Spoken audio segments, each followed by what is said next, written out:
যে ঘোষণা দিয়েছে সেই ঘোষণার সাথে অত্র এলাকার ছাত্র জনতা বিডিআর সকল সদস্যদের সাথে একযোগে কাজ করার জন্য আমি সবাইকে অনুরোধ করছি এবং আপনাদের মিডিয়ার মাধ্যমে আমাদের এই প্রচার করার জন্য অনুরোধ করছি। সবাই আমরা একমত আছি সবার সাথে।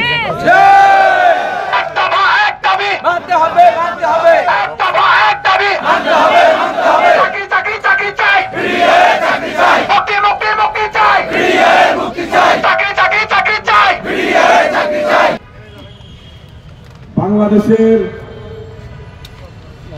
অন্যতম একটি মজলুম শ্রেণী হলো এই বিডিআর এবং তার পরিবারের সদস্যরা। বিগত 16 বছর তারা মানবতার জীবনযাপন করেছে। তাদের সন্তানাদি নাতিপুতি রাষ্ট্রীয় বিভিন্ন সুযোগ সুবিধা থেকে বিভিন্ন সময় বঞ্চিত হয়েছে। আমরা চাই বিচারিক প্রক্রিয়ায় তাদের সাথে যেন ইনসাফ প্রতিষ্ঠা করা হয়।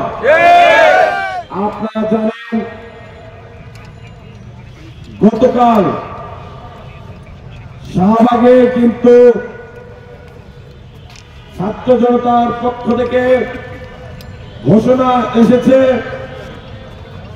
যদি এই বিচারের নামে কোনো টালবাহানা করা হয় তাহলে আমরা কঠোর থেকে কঠোরতর কর্মসূচিতে যাব।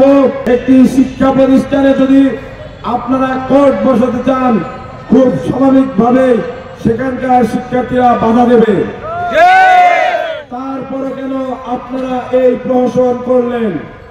মুক্তি মুক্তি মুক্তি চাই, বিডিআর মুক্তি চাই, মুক্তি মুক্তি মুক্তি চাই, বিডিআর মুক্তি চাই, মুক্তি মুক্তি মুক্তি চাই, বিডিআর মুক্তি চাই। আমরা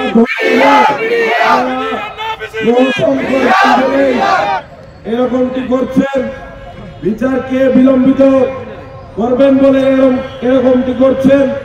যদি সেরকমই হয় তাহলে এই দাবি কি প্রাণের দাবি বাংলাদেশে? যদি প্রাণের দাবি হয়, সর্বদলের দাবি হয়, সর্বমানুষের দাবি হয়, গণমানুষের দাবি হয়, তাহলে অবশ্যই আমরা এই গণ দাবিকে প্রতিষ্ঠিত করে ধরে যাব ইনশাআল্লাহ। কারণ সর্বপ্রথম ভারত আমাদের দিকে আগ্রাসন চালানোর সাহস পেয়েছে এই ষড়যন্ত্রের মাধ্যমে। আমরা এই ষড়যন্ত্রের ডাক ভাঙ্গা জবাব দিব ন্যায় বিচার প্রতিষ্ঠা করে। ন্যায় বিচার কি? প্রত্যেক মানুষের ইনসাফ প্রতিষ্ঠা করে দেওয়ার নাম হচ্ছে ন্যায় বিচার। ন্যায় বিচার শুধুমাত্র কোর্টের অঙ্গনে কথা বলার মাধ্যমে নয়, ন্যায় বিচার হচ্ছে প্রত্যেকটা মানুষের অধিকারকে, গণমানুষের দাবিকে প্রতিষ্ঠিত করে দেওয়ার নাম হচ্ছে ন্যায় বিচার। আমরা আছি, থাকবো, ন্যায় বিচার প্রতিষ্ঠা করা পর্যন্ত আমরা এই রাজপথ, এই শহীদ মিনার, এই বাংলাদেশের কোন অঞ্চল থেকে আমরা যাচ্ছি না। আমাদের ন্যায় বিচার। বিডিআর হত্যাকাণ্ডে নিহতদের পরিবার এবং সাংবাদিক ভাই বোনেরা, বিডিআর সদস্যবৃন্দ, যারা সার্বভৌমত্ব, বাংলাদেশের সার্বভৌমত্বকে টিকিয়ে রাখার জন্য অগ্রপথিক ছিলেন, তাদের প্রতি আমার প্রার্থনা, অভিনন্দন এবং সবাইকে আসসালামু আলাইকুম। আজকে এতগুলো বছর পরেও আমরা দেখতে পাচ্ছি এই বিডিআরকে যেভাবে ধ্বংস করা হয়েছিল, তাদের পরিবারকে ধ্বংস করার জন্য আরেকটি নির্লজ্জ তৈরি করা হয়েছে। আমরা 2024-এর এই জুলাইয়ের গণঅভ্যুত্থান থেকে ঘোষণা দিতে চাই, আমরা যারা সমন্বয়, যারা প্রতিনিধি, যারা শিক্ষার্থী, সকল মহল থেকে, সকল স্থান থেকে ঘোষণা দিতে চাই, এই অভিযান আমরা বরদাস্ত করব না। আরো যদি আমাদের আরো একটি অভ্যুত্থান করতে হয়, ওই বিচার ব্যবস্থা আমরা সংস্কার করে আমরা এই মামলাগুলোকে নিষ্পত্তি করে ছাড়বো ইনশাআল্লাহ।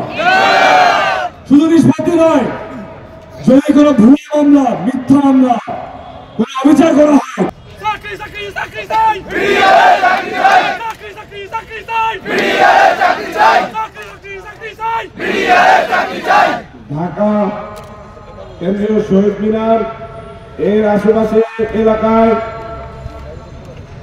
যারা এই জাতীয় দাবির সাথে একমত পোষণ করেন প্রত্যেককে অংশগ্রহণ করার জন্য ছাত্র নাগরিকের পক্ষ থেকে এবং ক্ষতিগ্রস্ত বিডিআর পরিবারের পক্ষ থেকে আসার আহ্বান জানাচ্ছি।